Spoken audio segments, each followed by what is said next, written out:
Hoje eu quero começar a falar com vocês sobre um assunto. Eu não sei se a gente vai seguir aí aos domingos, eu não sei como vai ser, mas essa semana eu fiquei mais em casa. Essa semana foi uma semana da gente não sair para fazer visita, não sair para nenhum outro lugar, até mesmo o Raisso até falou: AP, a gente achou que você ia estar na quarta-feira no Yalicast. E essa semana foi uma semana de ficar mais em casa e escrever bastante. Deus começou a falar muito comigo sobre ressurreição. E Deus começou a me fazer estudar um tema que poucas vezes a gente escuta mensagens na igreja. E não tem nada a ver com a ressurreição de Jesus. Porque sempre quando a gente ouve uma mensagem sobre ressurreição, está sempre ligado a Jesus. Mas eu quero começar a falar com vocês, e eu repito, não sei se vai ser os cultos de domingo, eu não sei se a gente vai fazer transmissões durante a semana, eu não sei, mas Deus tem falado muito comigo que é necessário que a igreja comece, ou pelo menos volte a falar sobre a ressurreição dos mortos. Porque a gente está vivendo um momento muito difícil, irmãos, de muitas percas. Talvez nunca antes a gente ouviu tanto falar sobre morte, sobre e ver pessoas próximas morrendo. E eu acho que a falta de entendimento com relação à morte faz com que a gente sofra além do que Deus entende que a gente como ser humano vai sofrer. É lógico que perder alguém querido nunca é fácil, mas nós que cremos em Jesus, nós temos uma esperança, e é isso que nos consola. Quando eu estive naqueles dias na UTI, quando eu senti a morte a um palmo da minha vida, eu tinha uma esperança, que se eu morresse, eu estaria com Cristo. Então isso me dava paz. Eu disse para alguns irmãos: existem coisas na vida, irmãos, que se você pensar agora, você acha que você não vai conseguir enfrentar. Mas eu digo para você, na hora que você tiver que enfrentar, o Espírito de Deus vai te dar uma capacitação sobrenatural. Aqueles que morrem por Cristo, não é porque eles são mais fortes do que nós, é porque na hora que eles precisam enfrentar o martírio, vem um poder sobrenatural. Eu acredito que nunca na minha vida, até hoje, eu tive tanta paz como nos dias que eu estive na UTI. Uma certeza de que Jesus estava comigo. Uma certeza que se tivesse chegado a minha hora, eu estaria com Ele. Eu em nenhum momento tive dúvida. E uma paz que eu for dizer para você, eu não consigo te explicar. Porque só quem sente sabe o que você passou. Então eu acredito que a igreja, nós como crentes, precisamos voltar a falar sobre alguns assuntos.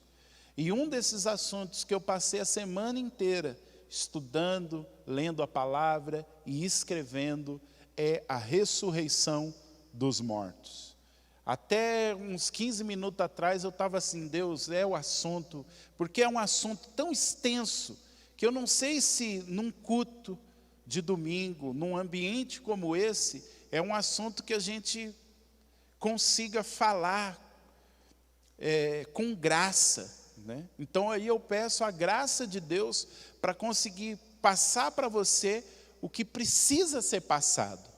Mas à medida que o louvor foi indo, à medida que nós fomos adorando, e eu fui meditando no que a gente estava cantando, eu entendi que nós precisamos falar sobre a ressurreição dos mortos. E muita coisa a gente precisa entender. Eu até coloquei no WhatsApp, né? A gente precisa entender, quando alguém morre, para onde que ela vai? São coisas que às vezes a gente tem dúvida, e a gente às vezes não tenta esclarecer essas dúvidas. E na hora que a gente perde alguém próximo, essa dúvida ela pode fazer com que a gente sofra mais do que a gente deveria sofrer. essa pessoa, quem morreu, como é que está agora, nesse exato momento? Aonde está? O que ela está vivendo? E quando Jesus voltar, Jesus vai nos levar para o céu, nós vamos morar no céu. As pessoas vão ser espíritos, nós vamos ser fantasma.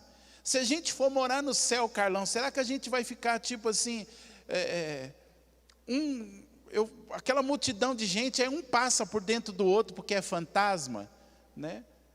A gente vai ter carne, vai ter osso. Como que vai ser esse negócio? Jesus vai voltar para quê? Para nos levar para o céu? Ou Jesus vai vir e vai reinar nessa terra? Mas se ele vai reinar nessa terra, ele vai reinar com um exército de fantasmas. Como que é esse negócio? Jesus agora, como que Jesus está? Jesus está na presença do Pai. Jesus está na glória, no céu, no paraíso. Eu não sei o nome que você dá para isso. Mas como Jesus está agora? São essas perguntas que eu acredito que a gente precisa achar respostas. Para isso nos dá um fervor. Para isso nos dá um avivamento. Para isso nos dá esperança. Porque muitas vezes Paulo teve que ensinar os irmãos sobre esses assuntos, porque os irmãos estavam sem esperança, os irmãos estavam frios na fé, porque não sabiam do destino. Irmãos, a vida ela é passageira, isso é uma realidade. A vida passa. Ontem você tinha 15, hoje você de repente tem 40, tem 50, 60, 70. Né? Ontem você estava correndo atrás de pipa na rua e hoje está tendo que levantar às 5 horas da manhã para trabalhar. A vida ela é muito dinâmica. As pessoas elas passam pelas nossas vidas. Gente que a gente conhecia, morreu. E aí, aquilo que a palavra diz, né? Vamos comer e beber porque amanhã morremos. Não tem esperança. Né, o Carlão falou aqui do amigo dele que, pelo fato da mãe ter morrido, ele achar que Deus não fez nada, ele se transformou num ateu, por causa de uma ferida. Ele não consegue acreditar num Deus que a mãe foi tão fiel e que deixou ela morrer. Então eu acredito que nós como igreja, nós precisamos meditar nesse assunto, que é um assunto difícil, mas que é um assunto necessário em dias de tantas dificuldades.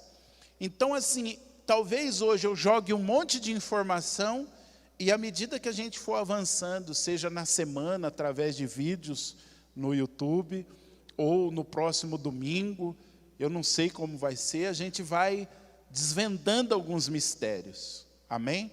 Mas para começar hoje, eu quero ler com você uma história que está na palavra de Deus, que alguns vão dizer que é uma parábola, mas eu particularmente e muitos estudiosos acreditam que é uma história real, que Jesus contou para mostrar como é o outro lado, como as dinâmicas acontecem do outro lado. Então eu quero que você abra sua Bíblia em Lucas, capítulo de número 16,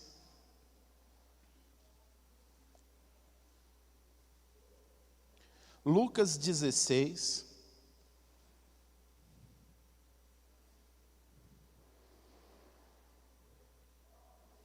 a partir do verso de número 19, nós vamos ler Lucas 16, do verso 19 ao verso 26.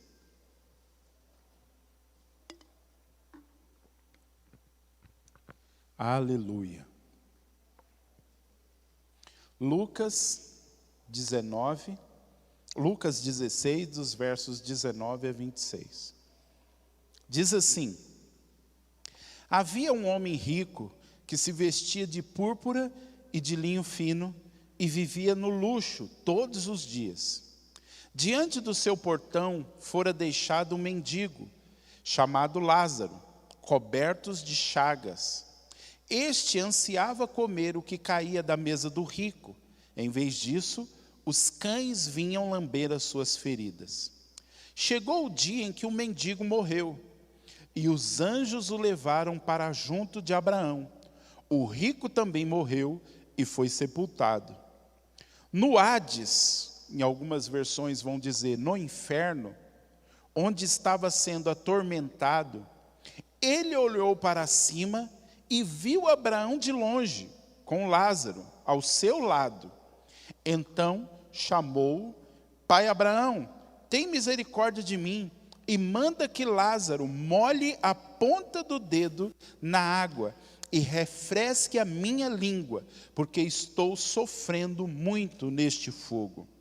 Mas Abraão respondeu: Filho, lembre-se que durante a sua vida você recebeu coisas boas, enquanto que Lázaro recebeu coisas más. Agora, porém, ele está sendo consolado aqui e você está sofrendo. E além disso, entre vocês e nós há um grande abismo, de forma que os que desejam passar do nosso lado para o seu lado, de forma que os que desejam passar do nosso lado para o seu lado, ou do seu lado para o nosso lado, não conseguem. Verso 27 também. Ele respondeu: Então eu lhe suplico, pai, manda Lázaro ir à casa de meu pai, pois tenho 5 irmãos. Deixa que ele os avise, a fim de que eles não venham também para este lugar de tormento. Abraão respondeu: Eles têm Moisés e os profetas, que o ouçam. Não, pai Abraão, disse ele, mas se alguém dentre os mortos fosse até eles, eles se arrependeriam. Abraão respondeu: Se não ouvem a Moisés e aos profetas, tampouco se deixarão convencer, ainda que ressuscite alguém dentre os mortos. Como eu disse, irmãos, muita gente pega esse texto e fala que é uma parábola. Jesus queria ensinar algo e era uma história fictícia. Não existe isso. Mas muitos estudiosos, gente séria, creem que isso aqui é uma história real. Por quê? Porque em nenhuma parábola Jesus deu o nome de uma pessoa. E nessa história Jesus dá o nome de uma pessoa, que é o mendigo chamado Lázaro. Então eu particularmente, Márcio, o que você acredita? Eu acredito que isso era uma história que Jesus estava contando e era uma história real. Houve um homem rico e houve um homem chamado Lázaro. Esse homem rico, ele não foi para o lugar de tormento por causa da riqueza, mas ele foi para o lugar de tormento pelo que ele fez ou deixou de fazer com a riqueza. Porque se você não entender isso, você vai achar assim: os bons, quem sofreu, vai para o céu. E quem não sofreu, foi rico, vai para o inferno. E não é isso que Jesus está dizendo. A questão é, o que a gente faz com aquilo que a gente recebe na vida? O que Jesus está dizendo é assim, que esse mendigo, o Lázaro, ele não teve oportunidades, ele não recebeu na vida bens que ele pudesse mudar a vida de alguém. Já aquele rico não, ele havia recebido recursos e ele podia mudar a vida daquele homem, mas ele nunca se importou, ao ponto do homem desejar comer o resto da comida do rico, e ele ficar ali na porta daquele rico, mendigando, os cachorros lambendo a ferida, ou seja, ele estava num estado deplorável, e aquele rico não fez nada. Então nós temos 2 pessoas nessa história, um rico, que não é citado nem o nome, e um mendigo, cujo nome é Lázaro. Os 2 morrem, mas olha que interessante, a primeira coisa que a gente já aprende aqui, os 2 morrem, mas quando o mendigo morre, os anjos de Deus vêm para conduzir o espírito de Lázaro para o seio de Abraão. Guarde isso, seio de Abraão. Já quando vai falar do rico, diz que ele morreu e foi sepultado. Não fala que os anjos foram lá. Agora, irmãos, quando eu estava lá na UTI, eu contei aqui a experiência que eu tive. O primeiro dia que eu cheguei no Hospital São Nicolas, eu fiquei pelo menos 2 dias na enfermaria, vendo um ser espiritual naquele quarto, propriamente do lado da minha cama. E eu falei para a Neide, uma das ligações que eu fiz, tem um ser aqui, eu estou vendo ele dia e noite, e eu não sei se ele é de Deus ou se ele não é. Graças a Deus, quando eu fui para a UTI, eu não vi mais. Eu acho que ele só fica na enfermaria. Mas um dos dias, lá na enfermaria, eu entendi que aquele ser é um anjo de Deus, mas eu não conseguia entender se ele era de Deus ou não. Por quê? Porque ele tem uma única incumbência: pegar as pessoas que morrem e levar para o destino delas, seja o céu, que a gente fala, ou seja o inferno. Então é como se ele fosse um anjo neutro. Ele está ali, ele não está para guerrear por você, ele não está para te julgar, ele está ali simplesmente para pegar. Morreu, seio de Abraão, ou céu, ou paraíso. Morreu, inferno. Então a gente já aprende aqui, primeira coisa, os que são de Deus, se morrem, os anjos de Deus vêm buscar a eles. E a gente poderia dizer que existem vários relatos de crentes que sobreviveram ou que ressuscitaram dentre os mortos, que quando morreram, viram esses anjos vindo buscar. Viram esses anjos chegando, pegando, levando, depois trazendo de volta quando o fulano ressuscitou. Então essa história é algo real, acontece, o mundo espiritual é real. Eu sei que hoje a igreja tem medo de falar dessas coisas e parecer muito místico, mas a igreja ela é mística. A gente mexe com o natural e o sobrenatural. Nesse exato momento tem anjos de Deus aqui dentro. E tem anjo de Deus sentado do seu lado, tem anjo de Deus em pé aí, tem anjo de Deus em pé aqui. Tem anjo de Deus fazendo assim, joia, legal, é isso aí mesmo, vocês estão entendendo. Tem anjo de Deus falando, Deus até que enfim, mas os cabeção, o negócio é tão simples, os caras não entendem. Então os anjos de Deus estão aqui, mas tem também os capetas do país da Capetolândia que estão rodeando, mas que venha fogo do céu e consuma eles. Então a primeira coisa, morreu com Cristo, os anjos de Deus vêm buscar. Morreu sem Cristo, vai para um lugar de tormento. Não existe, aí nós vamos mais uma coisa aqui, não existe meio termo.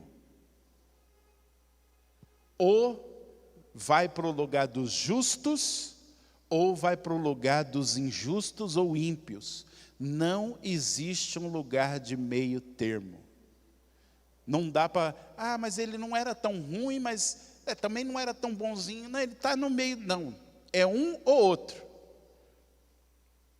Ou está no seio de Abraão, segundo aqui a história, ou está no Hades, ou o que a gente chama de inferno.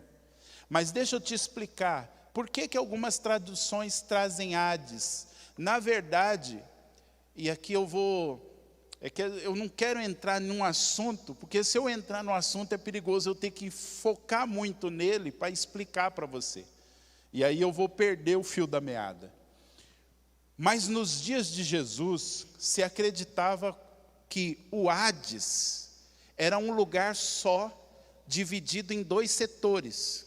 Então imagina, nós temos aqui a nossa igreja, tem essa parte que é a nave com altar, tudo, e tem as salinhas. Então, acreditava-se que quando a pessoa morria, seja justo ou injusto, ela ia para o Hades. E nesse Hades havia 2 compartimentos, um chamado de seio de Abraão, ou paraíso, e o outro compartimento que era chamado de inferno, ou lugar de tormento. Então os justos iriam para o seio de Abraão e os ímpios e injustos iriam para o lugar de tormento. É isso que se acreditava. E pelo jeito isso é verdade, porque o que dá a entender que Jesus assina embaixo e diz, é assim mesmo o reino espiritual. É assim mesmo. Há um lugar para os justos e um lugar para os ímpios. E aí você lembra do ladrão da cruz, que ele disse assim, Senhor, lembra-te de mim quando vieres no teu reino. E Jesus disse para ele assim, hoje mesmo estarás comigo no paraíso. Ou, em outras palavras, hoje mesmo você vai estar comigo no seio de Abraão. Hoje mesmo você vai estar comigo no lugar dos justos. Então aí nós já podemos aprender uma segunda lição. Morreu, é justo, já está com o Senhor, no mesmo momento da morte. Talvez você ficava assim, aí, está dormindo, está acordado? Não, está com o Senhor.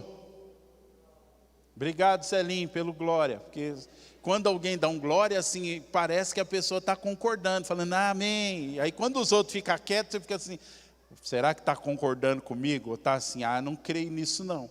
Nós estamos aqui na palavra. Amém?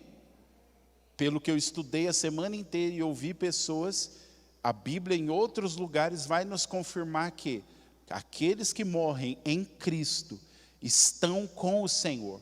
Paulo disse isso, ele disse, a minha vontade era sair fora, era partir e estar com o Senhor. Ele não disse que se ele morresse ele não estaria, ele sabia que se eu morrer agora, eu vou estar com Cristo. Se eu morrer agora, eu vou estar na presença de Deus.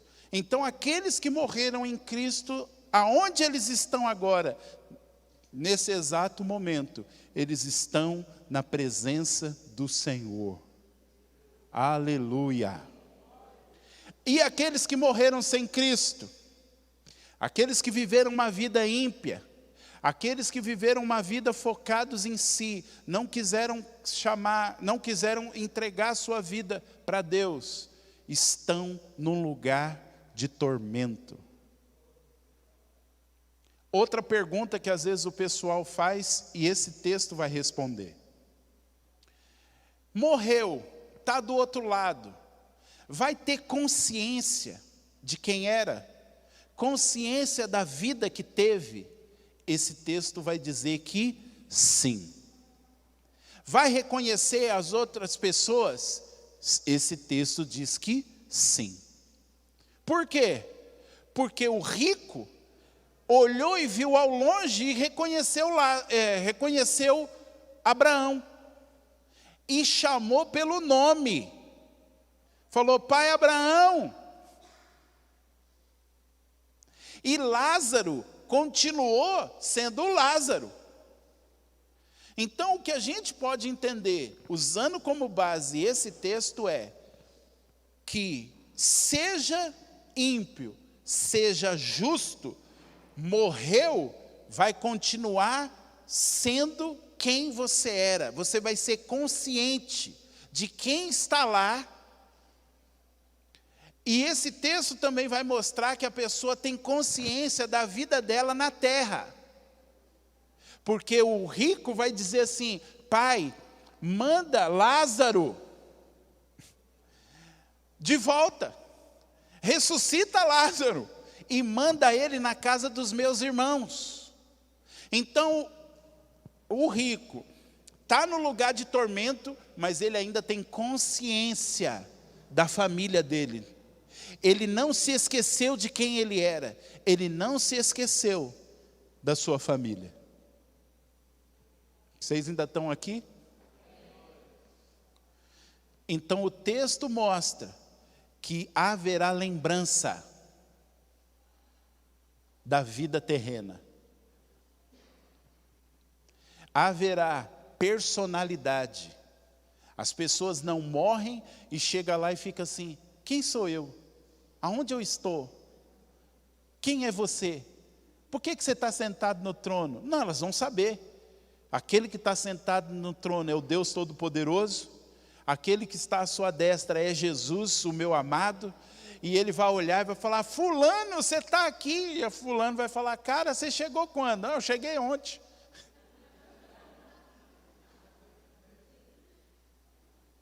E quem está no lugar de tormento, irmãos, isso aqui é sério.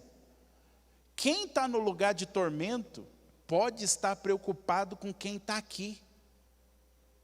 Porque o rico falou, cara, eu não quero que a minha família venha para cá. Eu não quero que os meus estejam nessa mesma condição. E ele roga ao pai Abraão, pai, manda Lázaro de volta. Porque se alguém que veio dentre os mortos aparecer para eles e falar, olha, o seu parente está queimando no inferno, está sofrendo tormentos, eles vão se arrepender.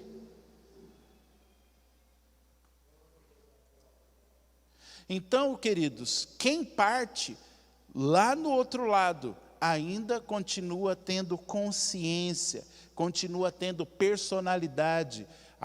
A história que fala de Abraão, fala de Lázaro, cita nomes.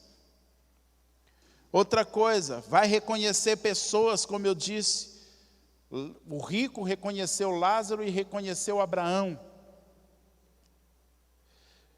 Outra coisa séria, isso aqui é sério, vai ter consciência da sua condição. O rico tinha consciência que ele estava lá sendo atormentado. E o Lázaro tinha consciência que ele estava no lugar de descanso.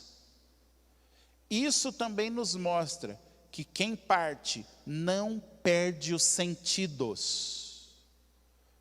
O cara está lá em espírito, e aí daqui a pouco eu vou ter que adiantar uma parte disso, para você entender. Tanto Lázaro, quanto o rico estão em espírito, mas o rico está sendo atormentado, e ele sente o tormento.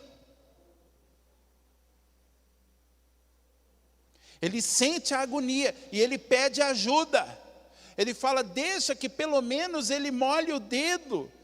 O Lázaro molha o dedo e me alivia o tormento. E qual é a resposta de Abraão? Não tem como, porque há um abismo entre vocês e nós. De tal forma que quem está aqui não pode passar para aí. E quem está aí não pode passar para cá. Sabe o que isso também significa? Que uma vez que morreu, o lugar que a pessoa foi não pode ser revertido.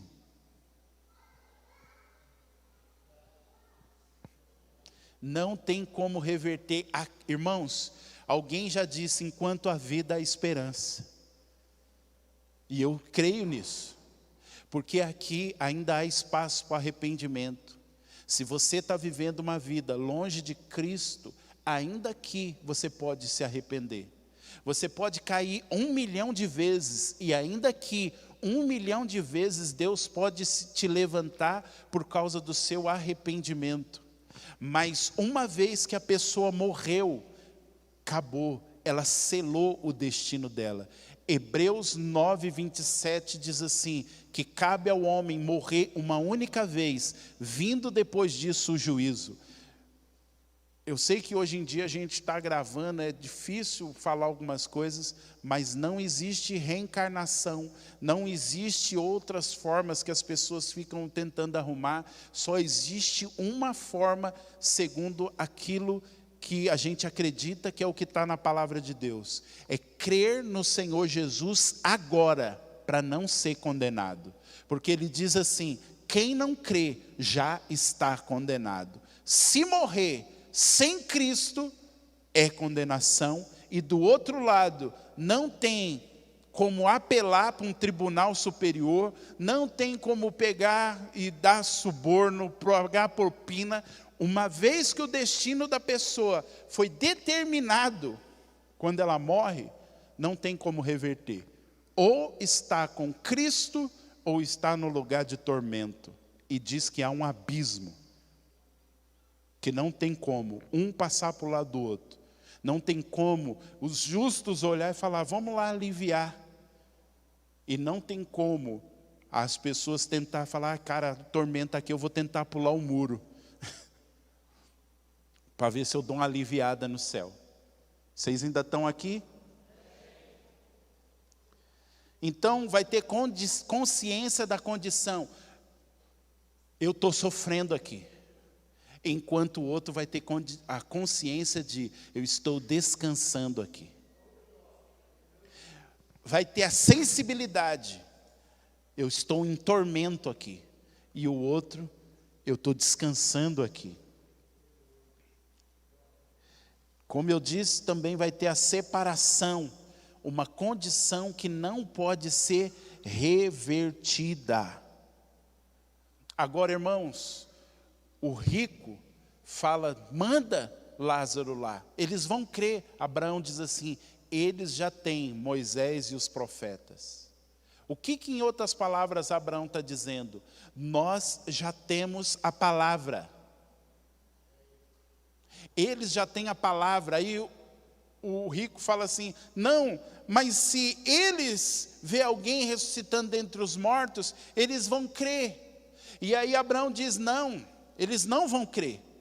Irmãos, às vezes, e eu não estou descartando, às vezes a gente pensa que se a gente vê um anjo, que se a gente vê uma perna crescendo, um morto ressuscitando, se a gente vê uma ferida sendo fechada na nossa frente, se a gente vê algo sobrenatural e espantoso, nós vamos crer.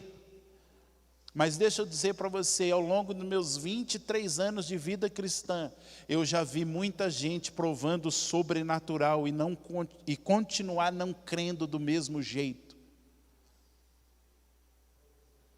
Eu já contei aqui, nós oramos por uma criança que tinha o pulmão esburacado. Deus curou, deu um pulmão novo. A família foi viver para as trevas. Foi literalmente viver para as trevas. Ainda que eu cheguei e falei, gente, Jesus fez isso, vocês não estão conseguindo ver? Deus fez, mas a gente quer seguir esse caminho. Eu vi a perna de um homem estava para ser amputada. O cara estava com o laudo lá, marcado, a perna ser amputada, a perna dele estava... Era um negócio, irmãos, que fedia podre. A carne da perna dele estava necrosada. Nós oramos. Na época a gente não era pastor, não era nada. Lembro que estava eu, estava o Júlio, estava o irmão Fabiano, o Fabianinho, que alguns conhecem aqui. Logo que a gente se converteu, em menos de um mês a perna do cara estava limpa, cancelaram. O que você pensa como crente? Vai se entregar. Não. Obrigado, Deus, mas eu vou tocar a minha vida. Agora, quanta gente que não viu anjo, quanta gente que não viu grandes milagres, quanta gente que não viu nada sobrenatural, mas que crê, só porque ouviu falar dele. Glória a Deus pelos milagres. Glória a Deus pelo sobrenatural. Nós oramos por isso, nós ansiamos por isso, mas, segundo o texto, só isso não é o suficiente. E tem outra coisa, talvez você possa estar esperando um grande milagre para se render. Nós já temos um grande milagre que é a palavra de Deus. É a palavra de Deus que tem a palavra para nos salvar. A nossa fé ela tem que estar na palavra e não baseada nos milagres. Por quê? Porque milagres a gente sempre vai estar precisando. Mas nem sempre Deus vai fazer milagre. Irmãos, naqueles 27 dias no hospital, eu me agarrei à palavra. Eu posso dizer para você, eu fiquei agarrado com a palavra. Eu não podia ficar agarrado assim, Deus, mas um dia eu vi um anjo. Não, Deus, um dia eu sonhei e vi um outro anjo. Não, Deus, um dia eu fiquei rodando lá no culto. Não, eu tinha a palavra. Deus, a tua palavra diz isso. A tua palavra tem essa promessa. A tua palavra fala sobre isso. E eu tinha tudo que eu tinha era a palavra. Tudo que você tem é a palavra. Você já parou para pensar que tem cultos que a gente participa, que o céu desce, parece que a gente vai ser arrebatado, e aí a gente vai embora e fica na expectativa do próximo culto, e o próximo culto tem nada. Por que Deus faz essas coisas? Por que a nossa vida não é constantemente de sobrenatural? Porque eu acredito que Deus quer que a gente se firme muito mais na palavra do que no sobrenatural. Porque muita gente que tem contato só com o sobrenatural começa a abandonar a palavra e fica firmado no sobrenatural. E muitas vezes o sobrenatural pode ser fruto da própria mente dele. Mas a palavra, ela permanece para sempre. Aleluia. Vocês ainda estão aqui? Então vamos lá. Morreu. Está com o Senhor? Eu tinha fé em Cristo, a minha fé estava nele, criei nele, que se eu morresse eu estaria com ele, que o sangue dele me purifica de todo pecado. Eu não confio nas minhas próprias obras, eu confio na obra que Cristo fez por mim na cruz. Morreu, está com o Senhor, está no lugar de descanso. O espírito dessa pessoa está lá, está adorando, está louvando, está engrandecendo, está se lembrando da sua vida que teve na terra. Mas irmãos, uma pessoa uma vez falou assim, mas Márcio, como que a gente pode ficar se lembrando e as tristezas? Eu falei, nós vamos estar num ambiente que as tristezas não vão nos machucar mais. Por quê? Porque nós vamos entender todos os momentos difíceis que nós passamos sobre a terra. Haverá compreensão. Aqui a gente chora porque a gente não compreende, mas com Cristo nós não vamos chorar mais porque a gente vai compreender todas as coisas. Mas aqueles que morreram sem Cristo, eles exatamente nesse momento estão sendo atormentados. Agora, irmãos, eu preciso avançar com você para um negócio, para deixar um pouco mais sério o que a gente está falando. A igreja, por ela acreditar, na verdade assim, pela igreja ter se afastado de Israel, do conceito judaico da palavra de Deus, ela começou a acreditar em algumas coisas que causam dificuldade. E aí você precisa entender por que Deus levantou igrejas como libertador de Israel. Igrejas que começaram a olhar para a palavra de Deus com um olhar judaico, para entender coisas que até então a gente não conseguia entender. Porque a Bíblia fala da ressurreição dos mortos. Agora, o que é a ressurreição dos mortos? Quando você lê lá, e eu estava ali, essa última música que a gente cantou, eu estava imaginando. A Bíblia fala, lá em Tessalonicenses, e depois lá em Coríntios. Vamos ler Coríntios, capítulo de número 15.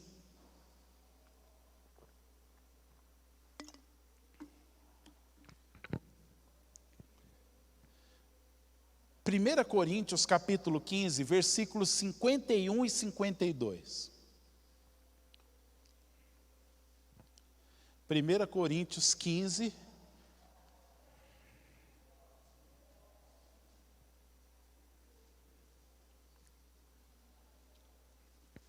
versículo 51 e 52. Aleluia. Diz assim: eis que aqui vos digo um mistério, na verdade nem todos dormiremos ou morreremos. Então segura aí, deixa eu te falar uma coisa, vai haver uma geração de crentes que não vão morrer.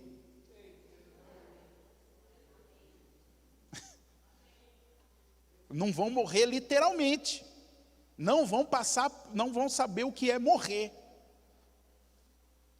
mas todos seremos transformados. Vai lá, verso 52. No momento, num abrir e fechar de olhos, ante a última trombeta, porque a trombeta soará e os mortos ressuscitarão incorruptíveis e nós seremos transformados. Irmãos, vai ter um dia que um anjo, isso fala lá em Tessalonicenses, em Apocalipse, um anjo vai tocar um instrumento igual esse aqui. Você vai até achar que é alguém que está na sua rua, no seu prédio, tocando um chofar. Vai haver um momento na história da humanidade que vai haver um soar da trombeta, e quando fala trombeta, é o chofar, esse chifre aqui. Vai ser tocado e vai acontecer um negócio que vai abalar a terra. Vai ser noticiário nos jornais, na internet. Vai ter muita gente fazendo selfie. E aí vai. O que vai acontecer? Um grupo de gente que vai estar viva vai ser arrebatado, num piscar de olho. Pum! Só que o que vai acontecer? Vamos virar fantasma? E é aqui que eu acredito que a igreja precisa mergulhar de cabeça. Os que estiverem vivos, Paulo vai dizer, Simone, vão ter o seu corpo transformado. E não é um corpo que é espírito, é carne e osso. Só que vai ter uma constituição diferente. Em 2 textos, fala que os discípulos estavam trancados dentro de um quarto, de uma casa, e Jesus apareceu no meio deles. Por que o texto insiste em dizer que eles estavam trancados? Porque o texto quer mostrar que Jesus passou pela parede ou simplesmente apareceu no meio deles. Só que o texto não para por aí. Vai dizer que Tomé tocou nele. E o próprio Jesus vai dizer assim: você acha que carne e sangue pode ser, carne e osso não pode ser tocado? Toca aí, velho. Velho é a minha versão. E ele tocou, não passou a mão, igual o Ghost lá. Tomé foi passar a mão e Jesus falou, eu estou aqui, Espírito. Não, tocou, sentiu, aleluia. Em outra ocasião, Jesus sentou e comeu peixe com os discípulos. E Jesus não pegou um pedaço de peixe, pôs na boca e caiu no chão. E Jesus, esqueci que agora eu sou espírito. Jesus tinha carne e osso, mas era diferente. É algo que a gente não sabe porque a gente ainda não viu e não experimentou. Mas uma coisa eu sei, não é preso pelo tempo nem pelo espaço. E 1 João vai dizer que assim como ele é, nós seremos na sua vinda. Você aguenta mais? Jesus está hoje à destra do Pai. Vou chocar você agora, talvez. Mas ele está lá em carne e osso, não é um espírito. E quando Jesus subiu, o que os anjos disseram? Esse mesmo Senhor que vocês viram subindo, ele vai voltar do mesmo jeito. Ou seja, ele subiu em carne e osso, glorificado. Não é essa carne e osso que a gente está acostumado aqui. E quando ele descer, vai ser em carne e osso. Eu falei para a Neide, eu falei assim, irmãos, o dia que a gente fizer uma caravana nossa, para ir lá para Jerusalém, nós vamos lá no Getsêmani, e nós vamos olhar um portão lá no muro que está selado, que segundo eles, é o muro onde, é o portão aonde o Messias vai entrar para reinar. Só que sabe o que é interessante? Esse portão é rodeado de túmulos. Perto do portão são túmulos de árabes, e mais para baixo é um grande cemitério de judeus, e eles pagam fortunas para serem enterrados lá, porque eles dizem que a ressurreição dos mortos vai começar por lá. Mas o que eu quero dizer para você, a gente vai estar lá no Getsêmani, olhando aquele portão, você vai estar no meio de um cemitério, vendo túmulo para tudo quanto é lado, e você vai entender, quando Jesus voltar, diz que ele vai pôr o pé no Monte das Oliveiras, e o Monte das Oliveiras vai fender no meio. Aí eu fiquei olhando aquela porta, uma porta gigante assim, selada, eu falei, meu Deus, vai explodir essa porta. Puf. E aí eu fiquei olhando aqueles túmulos, eu falei, vai voar tampa de túmulo para tudo quanto é lado. Puf. E aí entra outra parte, porque os que estiverem vivos, num piscar de olho, pum, piscou o olho. Eita, velho, que corpo é esse? Agora eu estava pensando ali, Carlão, de repente a gente vai estar abraçado com alguém que está chorando, porque está passando um momento difícil. Aí num piscar de olho, você vai olhar para a pessoa e falar, cara, nós não estava chorando lá embaixo, o que aconteceu? Que a gente está com um corpo diferente. Só que Paulo vai dizer assim, nós, de maneira nenhuma, vamos preceder os que morreram com Cristo. E aqui é onde eu acho que a gente erra, por não linkar os textos. Quando a gente lê um texto como esse de Paulo, falando assim, os mortos que morreram em Cristo vão ressuscitar primeiro. O que a gente pensa? Que a pessoa morre e está dormindo. A pessoa morre, os que estão em Cristo, o espírito dela está com Deus. Ela está vivendo o lugar de descanso. O que vai ser a ressurreição? Por que diz que primeiro são os que estão com Cristo? Os que estão com Cristo vão receber um corpo. Agora eles estão em espírito, mas eles vão receber um corpo glorificado. E depois que eles receberem o corpo glorificado, os que estão vivos vão receber o corpo glorificado. Encontram com Jesus nos ares. E por que a gente vai precisar de um corpo? Porque aí nós vamos vir para cá, junto com todos os santos que morreram. E Jesus vai estabelecer um reino de 1000 anos aqui na terra. É isso que eu creio e cada dia mais estou convicto, porque isso me traz resposta para muita coisa. Porque se os que estão com Cristo já estão no céu, para que receber corpo? Não faz sentido. Para que eu preciso de um corpo? Já estou na benção. Mas se o propósito é vir para cá, para reconstruir esse mundo, eu vou precisar de um corpo glorificado. Tanto os que já estão com ele, quanto os que não vão passar pela morte. Aí para mim isso faz sentido. Vocês estão aqui ainda? E nós vamos ter um corpo igual de Jesus. Vamos poder passar a parede. Vamos comer. E não vai ter gordura visceral. Não vai dar gordura no seu fígado. Irmão, tem coisa que não adianta você me perguntar, porque a Bíblia também não responde.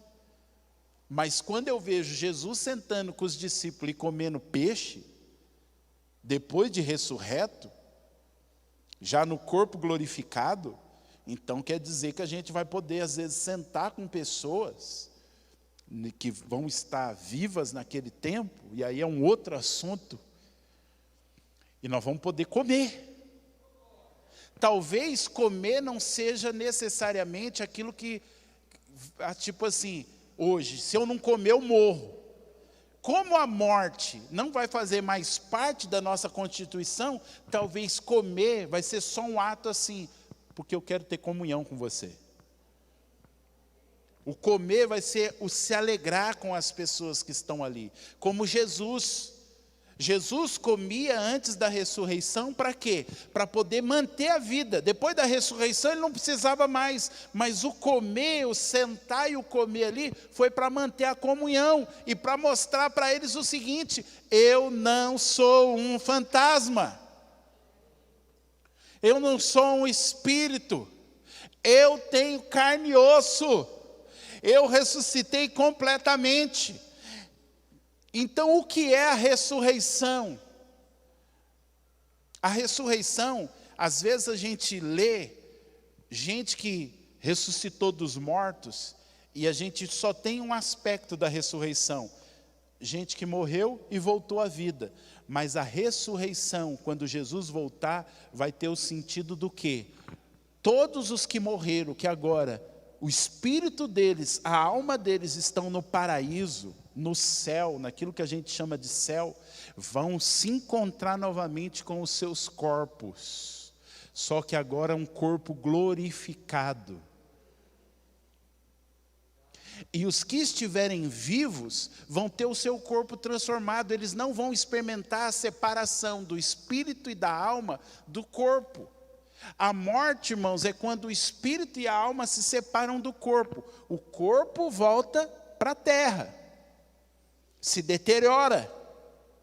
Mas o espírito e a alma, estou falando de gente que está com Cristo, estão com Deus, estão no paraíso, estão no céu, estão desfrutando da presença. Mas haverá um dia que Deus vai pegar, e aí também não me pergunte como, mas Deus vai pegar o corpo dessa pessoa e vai transformar, e vai fundir novamente o espírito com o corpo, e essa pessoa vai reinar nessa terra durante 1000 anos com Cristo. Eu posso viajar um pouco. Então aqueles que morreram com Cristo estão vendo Cristo em carne e osso, nesse lugar que é o céu, e não me explique, não me pergunte como que é o negócio, porque o bagulho é louco.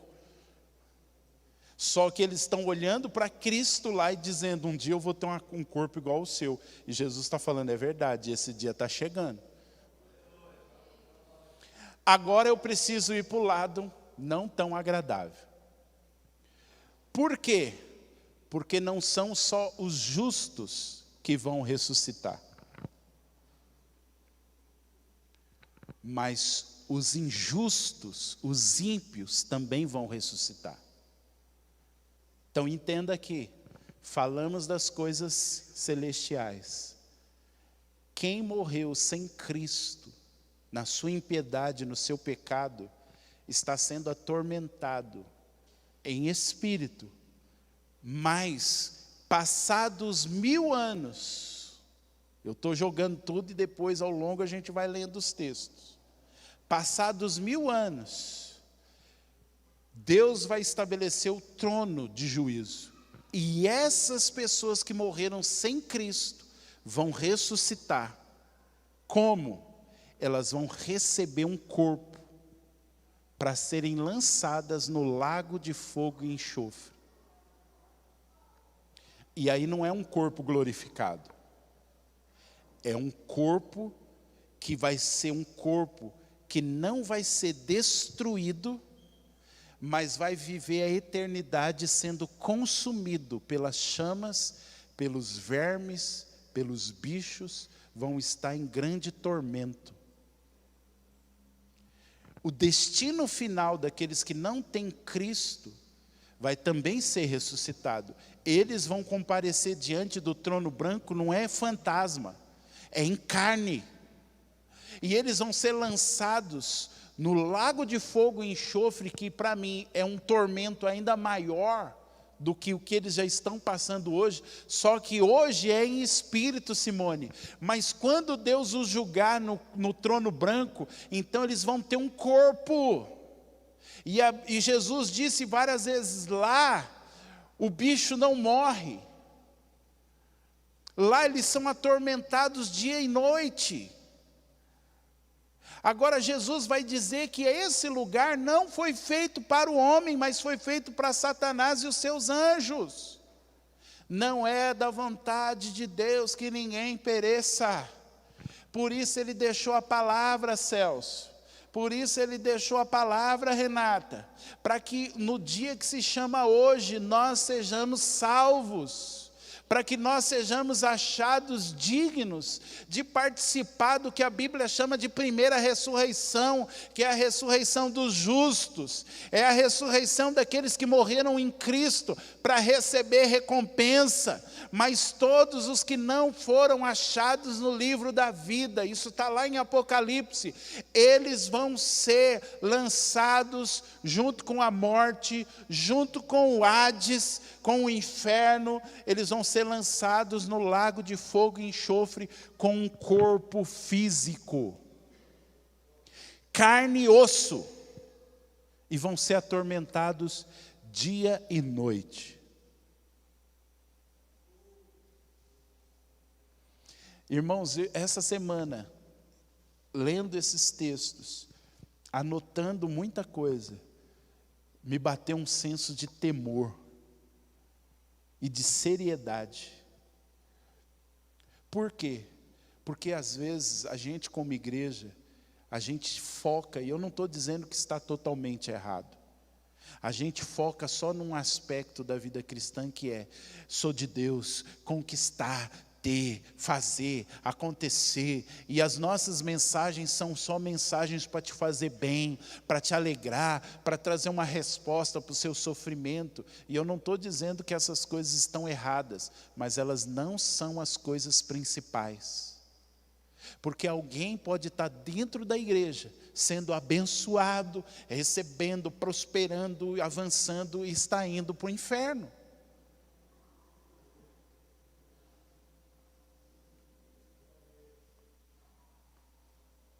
E a gente pode estar vivendo a nossa vida sem se preocupar com o do lado.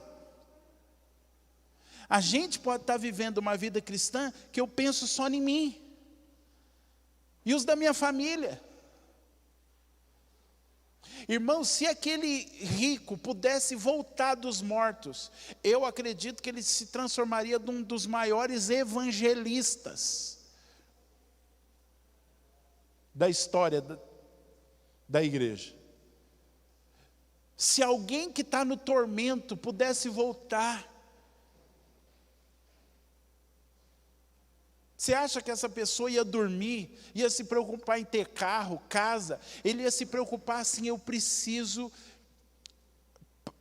levar essa mensagem para os quatro cantos, eu vou dar todo o meu dinheiro, eu vou dar a minha vida, eu vou dar o meu sangue, para que ninguém vá para o lugar de tormento.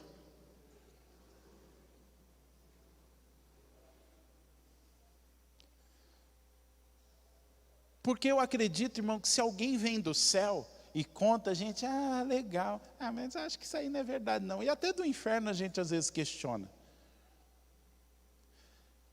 Mas a palavra, ela mostra duas realidades. Ela não mostra duas realidades e uma meia realidade, ela mostra duas.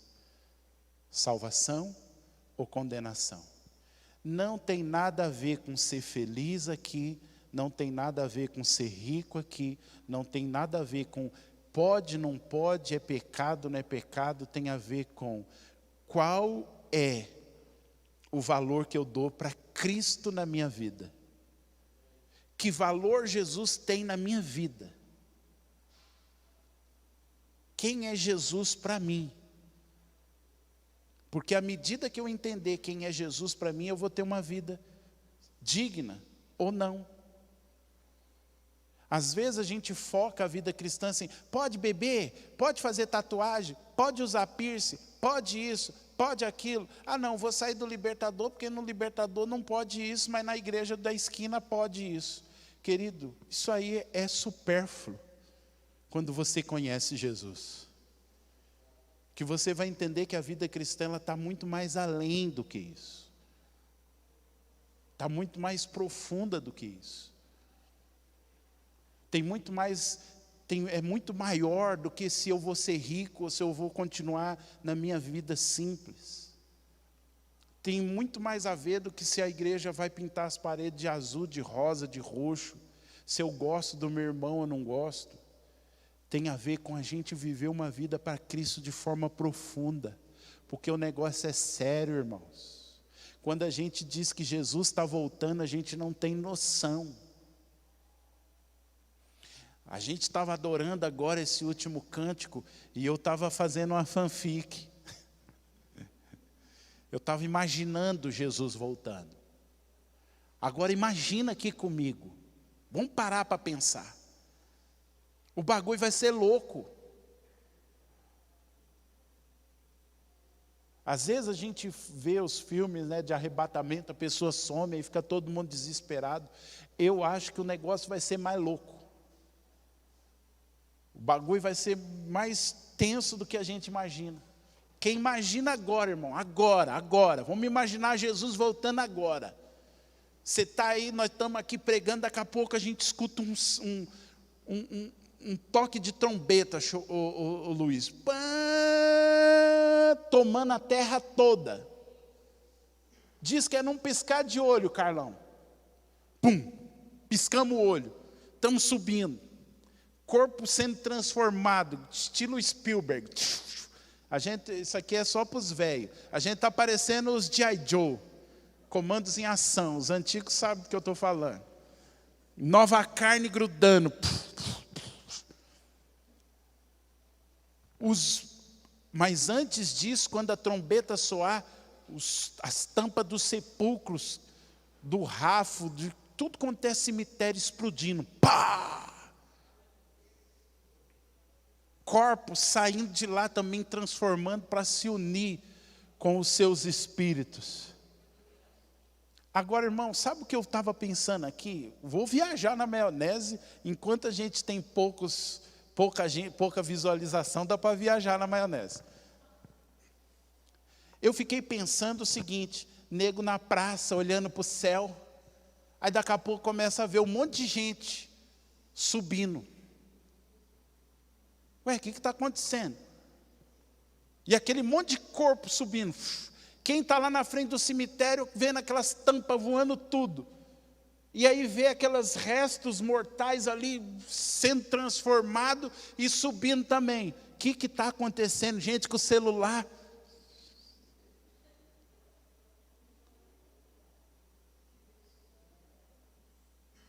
E tentando achar uma resposta. Agora fica pensando em quem flertou com a palavra e não participou desse momento e vai entender. Aí daqui a pouco a gente olha para o lado e eita, Joanilson, olha aí, ó. Eita! E daqui a pouco a gente vê o cavaleiro do cavalo branco. Como o Carlão leu aqui. Montado num cavalo branco, escrito nas suas coxas, Rei dos Reis e Senhor dos Senhores. Só que a gente pensa nisso aí, a gente fica pensando que vai ser um monte de fantasma. O cavalo de Jesus é fantasma. Não posso ir muito não, senão vocês vão embora da igreja. Vão falar, ixi, o cara deve... Mas Jesus de carne e osso glorificado. A gente vai olhar um para o outro e vai falar, velho, nós está nos ares. E nós está com carne e osso, que bagulho doido é esse? Jesus vai falar, agora chegou a hora, vamos descer para lá e vamos quebrar tudo. Vamos quebrar tudo o império das trevas, vamos quebrar o mal, vamos quebrar tudo que o homem fez de ruim e vamos construir algo que vai glorificar o meu nome, vai glorificar o nome do Pai. Aleluia! Aí pense em quem ficou. Daqui a pouco vê o céu aberto e um cavalo branco. E junto com eles os milhares dos seus santos. Descendo lá em Jerusalém. Aí você vai dizer, Márcio, bem que você falou que um dia nós íamos fazer uma excursão para Jerusalém. Não foi naquela vida, mas foi nessa.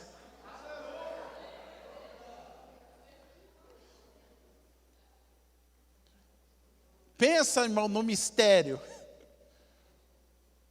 E as nações notificando o que aconteceu. Um rei se estabeleceu lá em Jerusalém, no Monte Sião, e gente que tinha morrido, não sei quanto tempo está de volta, e aí, de repente, começa a passar lá, tan, tan, tan, tan, tan, tan, tan, tan, tan, tan, tan, tan, tan, tan, tan. Plantão, não vou fazer propaganda, né? Um novo rei foi estabelecido sobre a terra. E ele está estabelecendo um governo com os seus santos em todos os lugares do mundo. E não vai ser fantasma, irmão. Vai ser gente de carne e osso. E a gente vai reconstruir, Simone, uma terra que tinha sido destruída. E aí tem uma outra parte que eu não vou entrar agora não, senão eu vou fugir do assunto. Mas que eu estou viajando. Mas sabe o que? Eu quero dar um outro detalhe.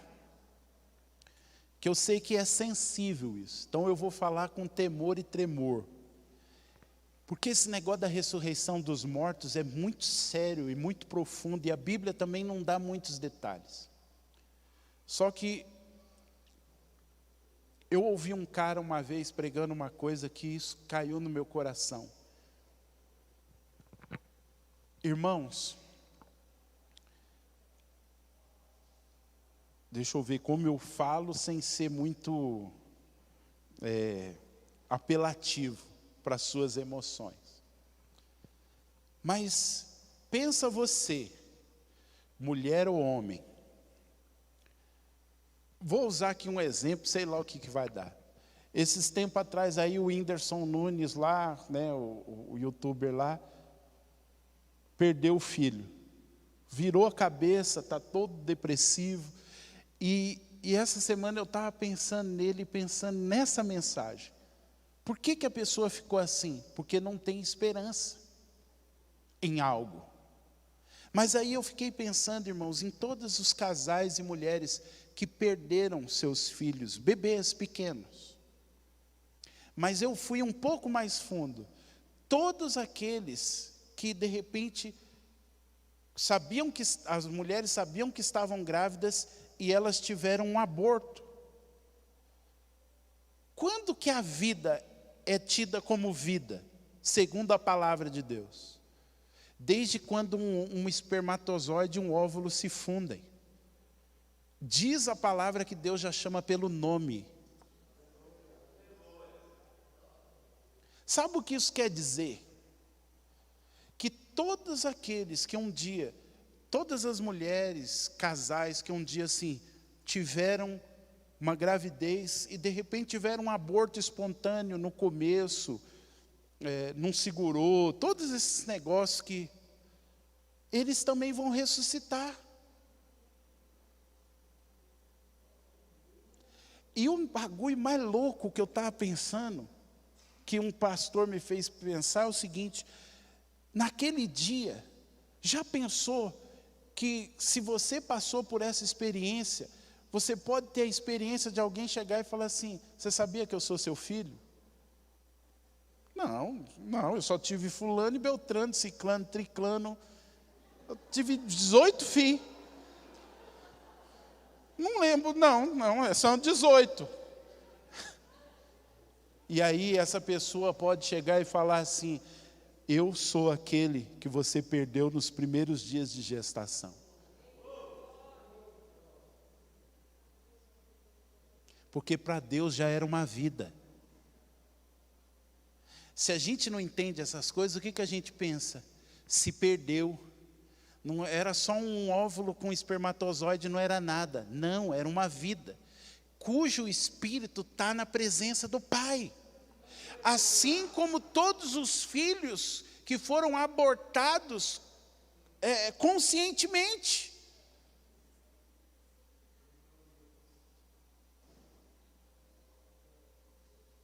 Porque não é porque a mulher decidiu abortar que se perdeu. Era uma vida. E essa vida está com Deus. Irmão, eu estou entrando numa coisa aqui que é perigoso. Mas eu acredito que vai ter muita cura. Porque eu sei que muita gente que se arrependeu do que fez aqui, a cura completa vai ser quando enxugar dos olhos toda lágrima. Por quê? Porque esse que foi abortado vai chegar e vai dizer: eu estou aqui, eu era aquele que você abortou e você está perdoado. Não há condenação, você se arrependeu lá, não há nenhuma condenação. Agora, irmão, pensa na festa, pensa no choro, pensa no quebrantamento, pensa na alegria, porque não vai ser mais aquele choro de tristeza pelo que eu fiz, vai ser um choro de alegria, vai ser um choro de quebrantamento, vai ser um choro de esperança. Cara, eu fiz uma burrada quando eu estava em vida, mas agora eu vou ter a eternidade para consertar a burrada que eu fiz. Você poder chegar e falar: olha, eu te abortei por esses motivos, eu estava louco, mas agora nós vamos passar a eternidade junto. Você entende que quando a gente mergulha nessas coisas, isso nos enche de uma esperança, nos dá respostas. Talvez não nos dê todas as respostas, mas nos enche de uma expectativa, de que quando Jesus voltar, vai ser tremendo, não só porque a gente gosta de cantar, vem, vem, vem, Jesus, não, vai ser porque a gente vai entrar num ambiente, num nível de vida, que, cara, vai ser muita restauração, vai ser muita coisa louca. A gente vai ser instrumento de Jesus para trazer restauração para essa terra. Todas as nossas feridas vão ser curadas, saradas. Mas tem uma outra coisa. Jesus ressuscitou, mas continuou com as marcas, Simone. E eu acredito que quando Jesus voltar, as marcas ainda vão estar lá, nas mãos, nos pés e no lado. E pela eternidade a gente vai olhar essas feridas. Essas feridas que vão mostrar para nós a nossa redenção. Mas eu acredito também que nós vamos carregar feridas, entre aspas, para o resto da eternidade. Feridas cicatrizadas. Sabe aquela marca que você lembra, que você fala assim: cara, isso aqui foi um tombo que eu tomei, foi feio. Não te deixe esquecer o que você viveu. Mas essas feridas não doem mais. E eu acredito que nós vamos carregar para a eternidade feridas que não vão doer mais. Mas elas vão estar lá para a gente sempre se lembrar do que a gente passou, do que a gente viveu, as chicotadas, os tombos, as quedas. E todas as vezes que a gente olhar para essas feridas, nós vamos olhar para o Cordeiro e para o Deus que está sentado no trono e vamos dizer: ao Cordeiro seja a honra, o louvor pelos séculos dos séculos, pela eternidade. A gente não vai ficar preso nas feridas, Simone, a gente vai olhar para as feridas e vai falar: bendito seja o Cordeiro que me trouxe até aqui.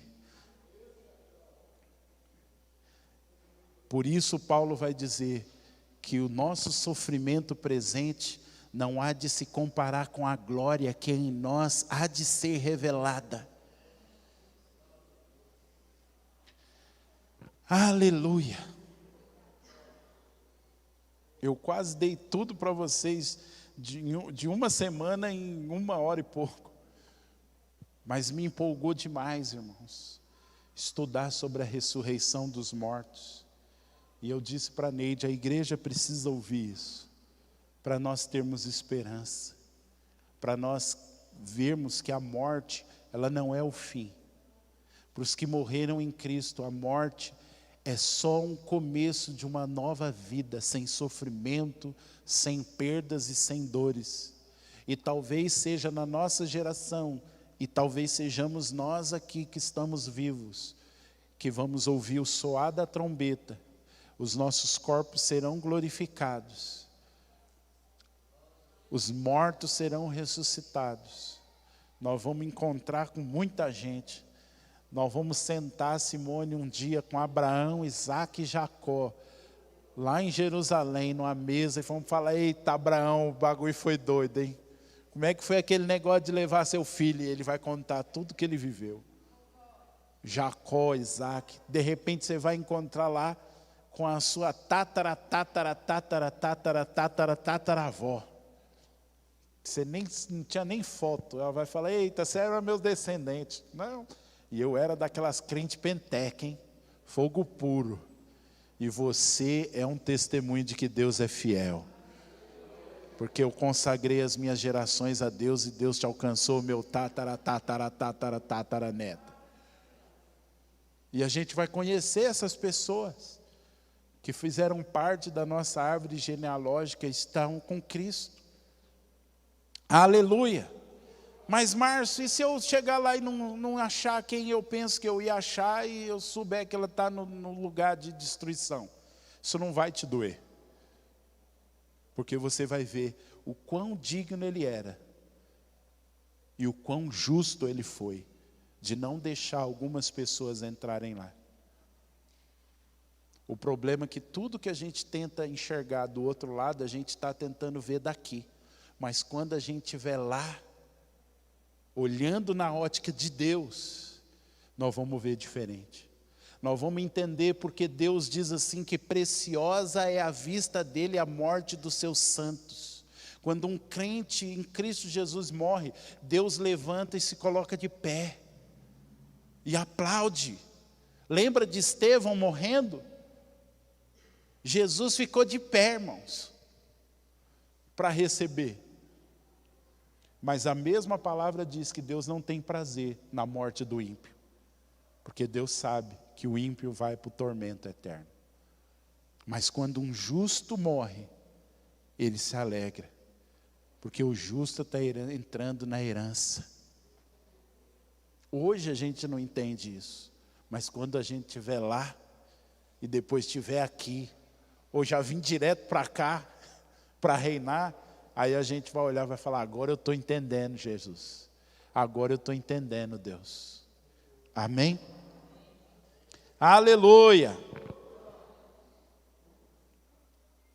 Vamos lá, vamos tomar a ceia.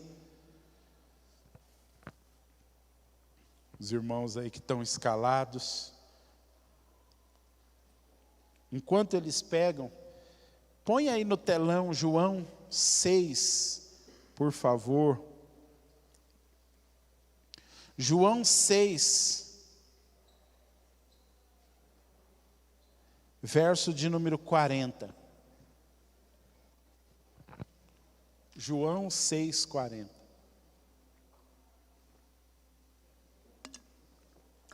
Você que está em casa aí, se você tiver com seu cálice, seu pão. O que diz João 6:40? 6:40? Vou contar até 3 e nós vamos ler junto. Amém? 1, 2, 3.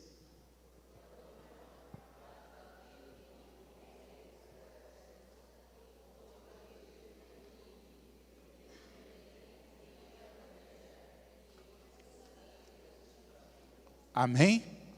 A vontade de Deus é que você creia no Filho. E se você crer, Ele vai te dar a vida eterna. E Ele vai te ressuscitar no último dia. O último dia é o dia do toque da trombeta. Quando um novo tempo vai começar na história da humanidade. A promessa é: você vai ser ressuscitado. Mas eu quero ler mais um versículo.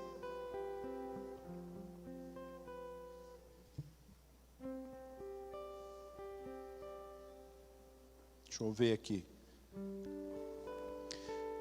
Verso de número 54. Aleluia. Oh, aleluia. João 6:54.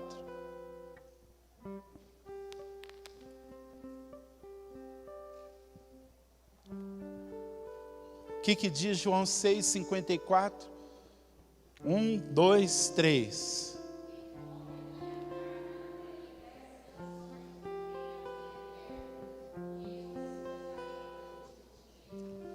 Todas as vezes que você come da carne e bebe do teu sangue, do sangue do Senhor, Sabe o que você está dizendo? Senhor, eu creio que em Ti está a vida eterna. E eu creio que o Senhor vai me ressuscitar.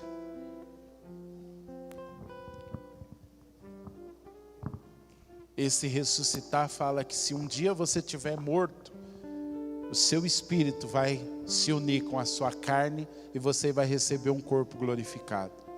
Mas se você estiver vivo, o seu corpo vai ser transformado. É essa a consciência que nós devemos tomar a ceia. Não é só um pão, não é só um suco. Carrega uma promessa, uma aliança, Robson, que Deus fez conosco. Se eu como, e a ideia é ir comer e comer e comer e ir comendo, um comer constante. Se eu como e continuo comendo, Jesus disse, eu te dou a vida eterna e eu vou te ressuscitar naquele dia. Você vai participar do meu reino, você vai participar das glórias que estão por vir, porque você confia em mim. Não tem nada a ver com confiar em pastor, confiar em igreja, tem a ver com confiar em Jesus.